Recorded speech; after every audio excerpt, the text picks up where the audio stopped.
Siona God, hello all, Oshisanali, good morning, Wado, thank you for watching. So we're continuing with Transformation of America, the true life story of a CIA mind control slave by Kathy O'Brien with Mark Phillips, and I'll try to speak a little quicker so we can get a little further. A couple of months later, my new Hong Kong partner, Mr. Yoon, invited me and my wife, Houston, and his wife, Kathy, to come to China for the official signing of the Chinese joint venture agreement. When I asked Houston if he and his wife could attend, he flatly replied no. He had already booked his act and could not cancel. I then offered to escort his wife and mine to China. He responded no again, that it was too far and too expensive for a pleasure trip. I was relieved because I had already learned enough of the Chinese language to know our partners did not like or respect him, and Kathy's demeanor embarrassed me. I later learned that Houston's gig was to transport Kathy and little Kelly to the infamous Bohemian Grove for prostitution. My trip to China, with all the pomp and circumstance, went well as expected, even though my wife and I were in the process of separating for a divorce. However, just before I was prepared to return to the U.S., I received some extraordinary information from a man who showed me Chinese Ministry of Defense credentials that gained my full and complete attention. This man was in possession of a file on me that could have only been gained through a thorough investigation of my past professional associations. His English skills were only strong enough to roughly nervously translate some of the file's content. This man had photographic proof of U.S. Department of Defense security clearance I once held. He acknowledged that the Chinese knew all about me. Thoughts of blackmail raced across my mind. These thoughts instantly disappeared when he began to voice his government's true concerns. Their concerns were about Alex Houston and his involvement with the CIA, drugs, money laundering, child prostitution, and the big one he saved for last, slavery. No mention of mind control was offered, although he did comment that Houston was a very bad man and his crimes were of the White House. Disbelief was in order, but not possible, due to the wide array of eyes-only stamped and initialed official CIA letterhead and U.S. government documents he slowly flashed before my eyes. My first response to this offer was that Houston was too stupid and crooked to be connected to U.S. intelligence. This comment was quickly countered with a gut-wrenching photograph of Houston. He was smiling, a demonic grin, with apparently having sex from the behind with a small, very young, frightened black boy. Later, he was identified to me as being Haitian. When confronted with this horrific information and the apparent validity of it, I asked, what do you, as in your government, want me to do? He replied, get rid of him, distance yourself from him and all of his associates. I responded by asking him how he thought I could accomplish this task. He stated, any way you choose. I told him, regardless of what he had seen on American television concerning violence, the only way I knew was to force him out of purchasing his company stock, and I needed money to do it. He said, give us the figure and make the arrangements. It is done. I had returned to Tennessee with a Chinese government contract for products valued at $31 million. Stapled to it was a telex letter of credit made out to me and the company from Houston's bank connection, the New York branch of the now infamous Bank of Credit and Commerce International, BCCI. The amount was $1 million in U.S. funds. The contract was worth approximately $10 million in gross profit for Mr. Yoon and me. Given the charge by the Chinese to immediately discharge Houston of his duties, I knew exactly what my plan of action would have to be. Any other approach to resolving this problem could backfire and all would be lost. And since a former indirect employer of mine, when I worked for Capital International Airways, the CIA, was implicated, I knew one mistake and it could cost me my life. A comforting thought prevailed, and I reminded myself Houston was not only corrupt but stupid. The CIA must not have respected him either.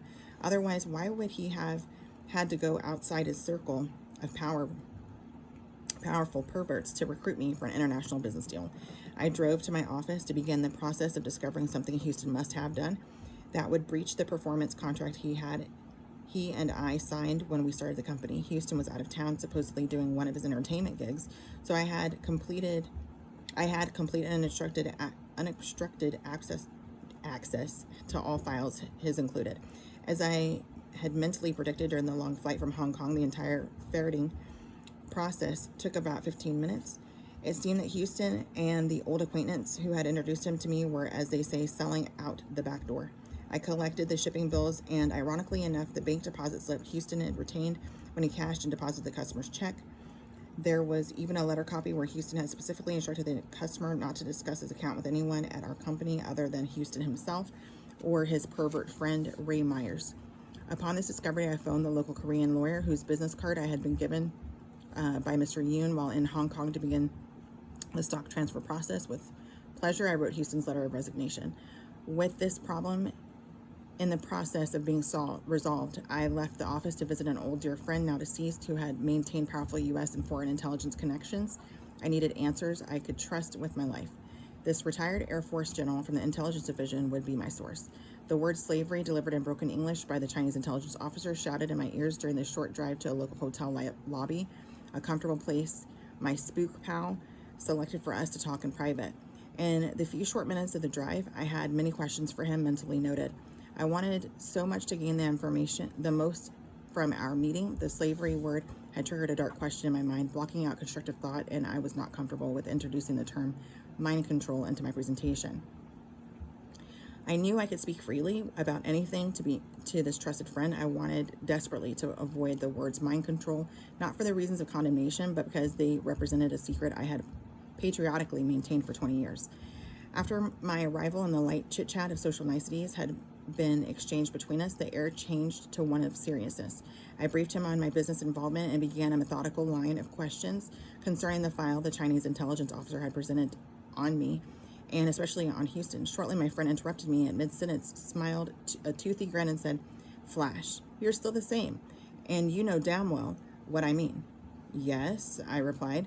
The spook was referring to a 70s rock ballad titled "Still the Same" by Bob Seger that was assigned to me years earlier by mutual poker-playing buddies who identified with my passion for successful risk-taking.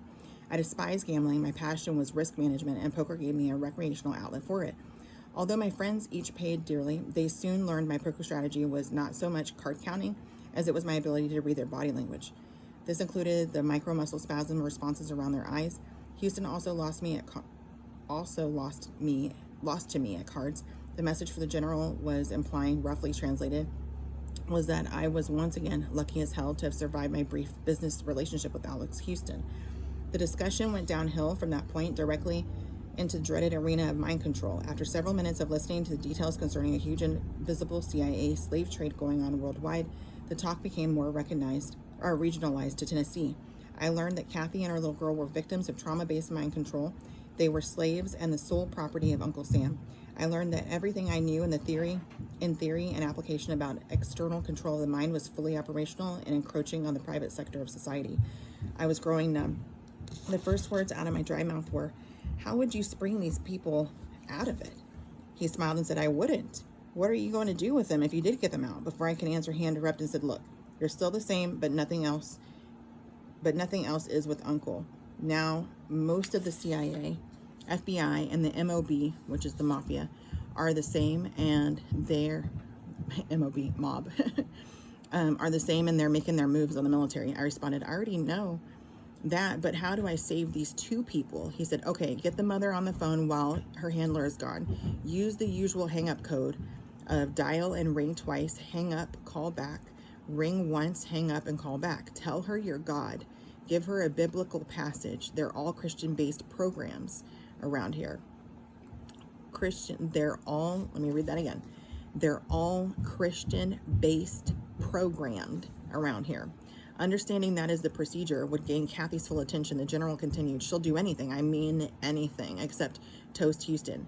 That you command her to do. Remember, God commands.